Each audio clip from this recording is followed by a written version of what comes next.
大家好，我是莹莹手工，今天来分享这款渐变色的钩子方法。我们主丝线用的是奶白色，然后前面的钩子方法都是一样的啊，就是在最后一排的时候我们去换颜色就可以了。好，我们这个奶白色7个花瓣钩完，在我们7个花瓣钩完的这个短针这个地方开始来换颜色。我们短针没有钩完的时候，给它换上另外的一种浅粉色。这样子拿前面丢出来一点点线，然后我们把这个线给它放到后面。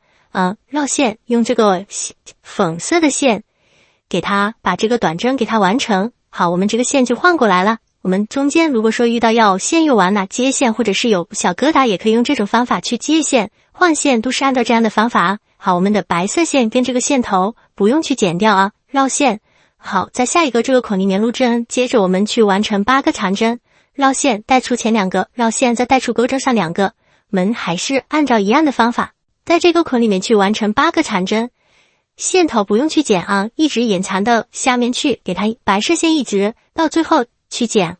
好，我们把这个浅粉色钩5个花瓣，再用同样的方法去换另外一种颜色，总共用了3个颜色的，自己呢去完成一下。设的最后一个5个花瓣已经钩完，然后钩到短针的时候，我们开始又来换颜色了。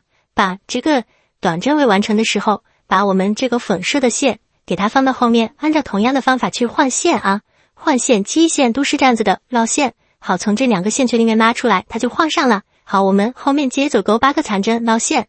好，从这里东沿里面入针。好，这些线头我们都搭在钩针上，给它隐藏到里面，挑出来3个线圈，绕线带出前2个，绕线再带出钩针上2个。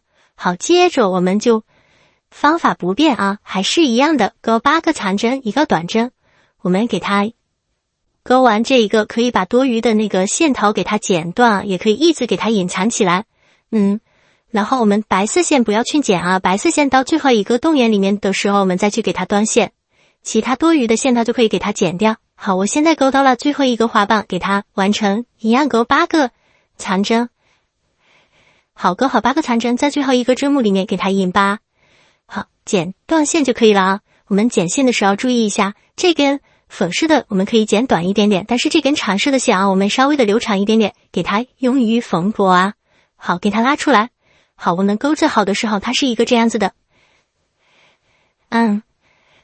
这个粉色4片，前锋5片，然后这个奶白是7片啊，然后总共16个花瓣。好，我们开始来卷一下，就是把这一头的粉色的卷到中间，卷的时候锐卷。好，锐卷出来就是主播的这个款式。好，我们给它卷。前面2个花瓣卷紧一点点，好，慢慢的可以，后面就可以松一点啊，就是这样子的去卷。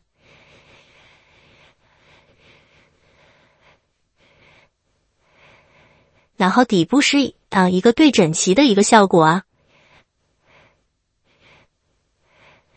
好，做出来它就是这样子的，然后把这个用缝合针给它固定起来就可以了。做的方法非常的简单哈。